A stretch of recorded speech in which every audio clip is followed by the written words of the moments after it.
Layout ನೋಡ್ತಿದಂಗೆನೆ ತುಂಬಾನೇ ಚೆನ್ನಾಗಿ develop ಮಾಡಿದೀರಾ ಅಂತ ಅನ್ಸ್ತು. ಇದು ಲೇಔಟ್ ಡೆವಲಪ್ ಮಾಡ್ತಾ ಇರೋದು LTG ಅನ್ನೋ ಕಂಪನಿ. ನಾವು ಒಂದು ಸುಮಾರು 25 ವರ್ಷದಿಂದ ಪ್ಲಾಟೆಡ್ ಡೆವಲಪ್ಮೆಂಟ್ಸ್ ಅಲ್ಲಿ ಬೆಂಗಳೂರಲ್ಲೇ ಪಯನಿಯರ್ಸ್ ಅಂದ್ರೂ ತಪ್ಪಾಗ್ಲಾರ್ದು. ಸೊ ಲೊಕೇಶನ್ ಅಷ್ಟೇನೆ ತುಂಬಾನೇ ಚೆನ್ನಾಗಿರೋ ಕಡೆ ಒಂದು ಲೊಕೇಶನ್ ಇದೆ.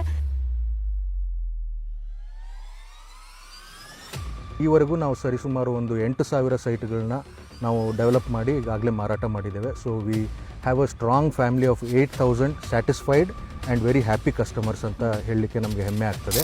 ಮತ್ತು ಐಶ್ವರ್ಯ ಇಂದ್ರಪ್ರಸ್ಥ ಈ ಪರ್ಟಿಕ್ಯುಲರ್ ಡೆವಲಪ್ಮೆಂಟ್ ಬಗ್ಗೆ ಹೇಳೋದಾದರೆ ಟೋಟಲಾಗಿ ಈಗ ಸದ್ಯ ಸುಮಾರು ಒಂದು 76-77 ಏಕರ್ಸ್ ಮೇಲೆ ಡೆವಲಪ್ ಮಾಡಿದ್ದೀವಿ. This is a BMICP approved project ಮತ್ತು ಹಾಗೆ ರೇರಾ ಕೂಡ ಅಪ್ರೂವಲ್ ಸಿಕ್ಕಿದೆ ನಮಗೆ. ಸೊ ಹಾಗೆ ಡೈಮೆನ್ಷನ್ ಸೈಟ್ಸ್ ಇದೆ ನಮ್ಮಲ್ಲಿ 30-40 ಇಂದ ಸ್ಟಾರ್ಟ್ ಆಗಿ 30-50 ಇದೆ, ಹಾಗೆ 40-60 ಸೈಟ್ಸ್ ಇದೆ. ಈ ಪರ್ಟಿಕ್ಯುಲರ್ ಲೇಔಟ್ ಅಲ್ಲಿ ಇನ್ವೆಸ್ಟ್ಮೆಂಟ್ ಮಾಡಿದ್ರೆ ನಮಗೆ ಒಳ್ಳೆ ರಿಟರ್ನ್ ಸಿಗುತ್ತಾ? 100%. ಏನು ಸರ್ಕಾರ ಈಗ ಒಂದು ಪ್ರಾಜೆಕ್ಟ್ ಬರ್ತಾ ಇದೆ AI ಸ್ಮಾರ್ಟ್ ಸಿಟಿ ಅಂತ, ಆರ್ಟಿಫಿಷಿಯಲ್ ಇಂಟೆಲಿಜೆನ್ಸ್ ಸ್ಮಾರ್ಟ್ ಸಿಟಿ ಅಂತ, ಒಂದು 8,000 ಎಕರೆಯ ಮಹತ್ವಾಕಾಂಕ್ಷೆಯ ಒಂದು ಏನು ಡೆವಲಪ್ಮೆಂಟ್ ಸರ್ಕಾರ ಮಾಡ್ತಾ ಇದ್ದಾರೆ. ಅದು ನಮಗೆ ಹೆಮ್ಮೆ ಆಗುತ್ತೆ. ನಮ್ಮ ಸೈಟ್ ಲೇಔಟ್ ದಿಂದ ಒಂದು ಅರ್ಧ ಕಿಲೋಮೀಟರ್ ದೂರದಲ್ಲೇ ಅದು ಬರಲಿಕ್ಕಿದೆ. ಈಗ ನಿಮ್ಗೆ ಗೊತ್ತಾಗುತ್ತೆ, ಅಲ್ಲಿ ಸುಮಾರು ಕಂಪ್ನಿಗಳು ಇಂಟರ್ನ್ಯಾಷನಲ್ ಕಂಪ್ನೀಸ್ಗಳಲ್ಲಿ ಬಂದಾಗ ಮತ್ತು ಅಲ್ಲಿ ಜಾಬ್ ಆಪರ್ಚುನಿಟೀಸ್ ಸಿಕ್ಕಿದಾಗ ನಮ್ಮ ಲೇಔಟ್ ಪಕ್ಕದಲ್ಲೇ ಇರೋದ್ರಿಂದ ಕಾರಣದಿಂದಾಗಿ ಇಲ್ಲಿ ನಿಸ್ಸಂದೇಹವಾಗಿ ಇದು ಏನು ರೇಟ್ಸ್ ಅಪ್ರಿಷಿಯೇಟ್ ಆಗೇ ಆಗುತ್ತೆ.